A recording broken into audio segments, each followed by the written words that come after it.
최근에 분양가 상한제가 오히려 분양가를 더 띄운다, 이런 이야기 하고 있죠. 그래서 그 내용 같이 만나보시겠습니다. 자, 분양가 상한제로 집값 잡는다더니 분양가가 사상 최고다. 레안 원베 리, 여기 분양가가 사상 최고다. 분양가 상한제가 무용지물이다.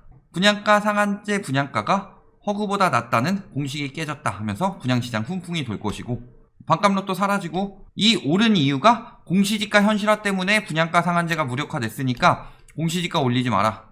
공시지가 올리면 분양가가 올라가고, 맨날 그 투기꾼들이 하는 얘기 있죠. 공시지가 올리면 그만큼 집값 올린다. 뭐 일단 말도 안 되는 개소리들 하고 있는데 분양가에도 똑같이 적용하는 거죠. 그래서 과연 이 이야기들이 맞는지 보면 어때요? 지금 일반 분양가가 얼마 나왔어요? 평당 5,668만 6,349원 나왔다는 거죠. 3월 분양 예정이고, 허그 고분양가 규제일 때 4,891만원이었는데 5,668만원으로 16%나 높아졌다. 예전에 김현미 전 장관이 많이 이야기했던 분양가 상한제가 적용되면 허그 고분양가 규제보다 10에서 15%가량 가격이 낮아질 것이라는 예상과 반대다. 그러니까 분양가 상한제로 인해서 분양가는 오히려 더 비싸지고, 그렇죠. 여기다 추가로 또 뭐 앞으로 나오는 분양들 있죠. 둔촌주공 같은 거, 이런 것들도 허그 고분양가 규제보다 비싸질 것이기 때문에 차라리 저렴한 지금 분양 받아라, 이런 심리를 만들어주기 위함이 아닐까, 이런 부분까지 생각해 봐야 되겠죠. 그러면서 토지비가 많이 높아졌다, 이런 이야기 하고 있죠. 그럼에도 불구하고 시세 차익이 15억, 아까 로또 없다면서요. 시세 차익만 15억, 분양되고 입주할 때까지 무조건 주변 시세가 이 정도 될 것이다 라는 거죠. 그리고 비교를 하는데 요 아파트 일단은 뭐가 안 돼요? 전평형 모두 9억 원이 넘기 때문에 중도금 대출이 불가하고, 시세가 15억 초과하면은 주담대가 안 나오기 때문에 대출 없이 100% 분양가를 부담할 수 있어야 한다. 그럼에도 불구하고 시세 차익이 15억이기 때문에 많이 사람들이 몰릴 것이다, 이런 이야기 하고 있죠. 전매 제한은 뭐 말할 것도 없이 10년이고 거기에 실거주 의무 3년 붙는데 시세 차익 15억인데 이런 이야기 하면서 미리 띄워놓는 거죠. 지금 분양 받아라, 엄청 남는 장사다. 아까 로또는 없다고 해놓고 로또라고 홍보하고 있는 거죠. 사실상 최근 거래된 가격들 봤을 때 어떻게 비교해요? 30평형 19억인데 최근 37억 거래된 거, 요거 이상거래 느낌이 많죠? 원래는 30에서 32억은 거래됐는데 가끔가다 이런 거 한 건씩 뜨는 거 가지고 제대로 된 시세인 양 이야기하고 있는데, 이렇게 봐서 한 11억 뭐 이렇게 봐야 되는 것도 있는데 일단 15억이라고 띄워놓고 보는 거죠. 첫 번째는 그거고, 두 번째는 분양가를 찍어 누르지 않으면 인근 가격이 떨어질 수 없이 계속 올라가기 때문에 분양가를 누르는 건데, 이것이 로또가 된다, 이런 식으로 부추기는 거죠. 그러면서 뭐라 그래요? 결국 정부가 해냈다, 무력화. 묶었던 규제를 어디까지 풀까? 풀고 있다는 얘기죠. 그리고 분상제가 무색하다. 그래도 로또. 분상제 무색하다 이 이야기하면은 비싸다라는 마음 드니까 로또다. 로또인데 분상제는 무색해졌다, 이런 이야기를 하는 거죠. 이런 느낌으로 기사를 내고 있더라. 그러면서 뭐라 그래요? 이제 재건축, 억눌린 재건축 탄력 받을까? 첫 번째 뭐예요? 얻어갈 수 있는 건 다 얻어가려고 하고 있어요. 분양가 상한제 무색. 그리고 그럼에도 불구하고 로또 분양이니까 분양 많이들 받으세요. 그러면서 재건축도 뜬다. 다 얻어가려고 엄청나게 이야기하고 있죠.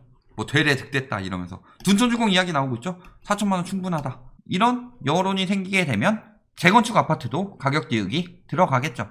원래 뭐 3천 몇백만원, 고분양가 규제에서 2,960만원 정도였는데 3천만원 안 되게 나왔었는데 분상제 때 뭐 3,550 받는다 하더니 이제는 4천 받는다. 공시지가 현실화로 분양가도 올랐다. 얼마나 기뻐서 급하게 섰으면 오타까지 났겠습니까? 그렇죠. 자, 그럼 설명 봅시다. 분양가 상한제와 공시지가 현실화가 분양가격 상승을 초래했다, 이런 이야기 하고 있는데 뭐라 그래요? 일단은 차이를 보면은 분양가 상한제는 분양가를 적정하게 규제함으로써, 그리고 고분양가 심사는 과도한 분양가 책정을 막기 위함이죠. 그러면서 심사 방식은 어떻게 돼요? 최근 분양 가격을 기초로 분양 가격을 심사한다. 100에서 110% 뭐 이렇게 제한이 들어갔었죠. 분양가 상한제는 택지비 더하기 건축비 더하기 가산비로 심사하는데, 이 택지비가 공시지가 때문에 올라갔으니까 분상제가 무색해졌고, 분상제 하면 고분양가 규제보다 더 오를 것이다, 이런 이야기 하는 거죠. 자, 근데 보면 어때요? 건축비가 얼마나 나왔어요? 평당 1,000만원 안팎에서 결정될 것으로 예상했는데 건축비는 800만원 정도죠. 근데 택지 건축 가산비를 666만원이나 붙여버렸다. 이게 문제였던 거죠. 물론 공시지가 영향을 아예 안 받은 건 아니에요. 택지 감정평가액이 많이 올라갔죠. 요거 두 개 합치면 5천만원 정도 되니까 그 전에 4,800만원보다는 비싸긴 하죠. 그런데 문제는 가산비를 너무 많이 붙여버렸다. 홈 네트워크 설비와 복지시설 설치비, 친환경 건축물 인증비 등 가산비를 많이 인정해줬다. 어디서? 서초구 분양가 심의위원회에서. 그러면서 가산비를 엄청나게 붙여버렸다. 분양가의 12%. 그럼 어떻게 돼요? 객관적인 시장가치에서 택지비, 감정평가액 사이에는 직접적인 인과관계가 없습니다. 그렇죠. 일단은 택지비도 비싸게 인정해주고 그 다음에 건축 가산비도 엄청나게 붙였더라. 이게 문제라는 거죠. 그러면서 뭐라 그래요? 토지의 감정평가 기준일과 허그 심사일도 차이가 없다. 말도 안 되는 소리다. 이 얘기하고 있는 거죠. 그러면은 뭐가 문제예요? 깜깜이 심사를 한 게 문제인 거죠. 명당 공개 의무인데, 그러니까 국토부 분양가 심사위에서, 그러니까 제가 지금 얘기하는 게 국토부 전체 잘못은 아니고 국토부에 있는 분양가 심사위만 잘못이다 라고 이야기하려는 거 아니에요. 그렇다면 국토부도 문제죠. 그러면서 명당 공개가 의무인데 이것이 논란이다. 또 규제 나올라 이런 이야기 하고 있는데, 문제는 뭐냐? 분양가 심사위가 국토부 소관이 아니라는 거죠. 지자체예요. 분양가 심사 회의록 공개 현황은 지자체이다. 무슨 구예요? 서초구죠, 서초구. 서초구 최근에 논란이 됐던 거 뭐예요? 재산세 감면. 국가에서 재산세 이렇게 책정했다 하는데 우리 구는 부자들 많이 살아서 재산세가 비싸게 나오니까 내 맘대로 감면하겠다 라고 했던 그 구조. 그러니까 지자체에서 어떻게 책정을 하겠느냐. 그런 거 보면 뻔히 나오죠. 이거 직접 전화 걸어서 확인해 봤어요. 국토부 소속인 것처럼 이야기해서 국토부가 올릴 것이다. 그러니까 이번에 김현미 장관에서 변창흠 장관으로 바뀌었으니까 공급 늘린다고 했는데 기부 체납 이야기를 해도 그 전에 계속 규제 완화한다. 이런 이야기 했었죠. 기부 체납으로 공공임대 받는다고 했는데 규제 완화한다고 계속 이야기했죠. 그리고 공급 늘린다고 하니까 용적률 그냥 완화해 줄 것처럼 계속 규제 완화한다. 이런 이야기 하고 있었죠. 그리고 지자체도 국토부 문제인 것처럼 기사를 내고 있다. 제가 국토부 대변인이라서 하는 얘기가 아니죠. 잘못된 건 짚고 가야죠.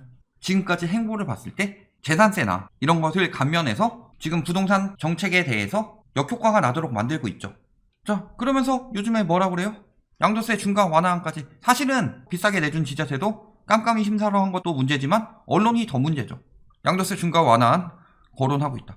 홍남기 부총리가 다주택자 매물 내놓게 하는 것도 중요한 공급 정책이다. 자, 다주택자 매물을 내놓도록 만들겠다. 저희가 예전에 이야기했던 것들 있죠. 종부세 강화, 공시지가 현실화. 이것은 어떻게 따지면 공급 정책이다.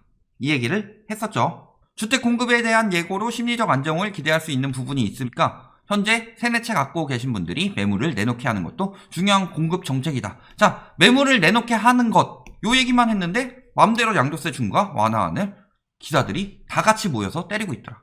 양도세 정책 손볼 듯. 일단은 양도세 완화를 확정화시켜놓고 뭐라 그래요? 이제 6개월 이상 늘려야 효과된다. 더 많이 해줘라. 가능성 낮아. 시장 효과도 글쎄. 근데 보면 뭐라 그래요? 유예보다는 인하. 파격적인 조치가 필요하다. 결국 하는 얘기는 뭐예요? 자, 변창흠 장관 이번에 적극 나섰나요? 공급책 이야기한 거 외에는 없었죠. 그것도 기부 체납하고 그 다음에 분양도 반값 아파트 형식으로 해서 환매 조건부 주택으로 만들겠다. 이런 이야기 했는데 적극 나섰대요. 양도세 완화를 할 것처럼, 규제 완화할 것처럼. 근데 갈팡질팡하고 있다. 집값 잡겠나. 이런 식으로 이야기 가고 있는 거죠. 저런 헛소리 하길래 또 보도 해명 자료 또 나왔습니다. 언론이 난리예요 지금. 말도 안 되는 것들 가지고. 예전에 저희가 한번 이야기한 적 있어요.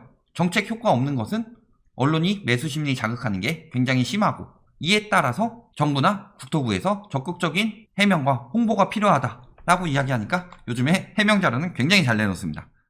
방향성을 고심하고 있는 단계라고 양도소득세를 완화하는 방안이 내부에서 거론되고 있으며 방향성을 고심하고 있는 단계라고 보도했으나 뭐라 그래요? 그런 얘기 한 적 없다고 하죠. 다양한 아이디어를 심도 깊게 검토 중에 있으며 이 이야기는 다뤄본 적이 없다. 검토된 바가 없다. 구라다. 잘못된 기사에 대해서 규제가 들어가야 되는데 또 그러면 또 언론 탄압이니 뭐니 할 것 같으니까 눈치 보는 것 같긴 해요.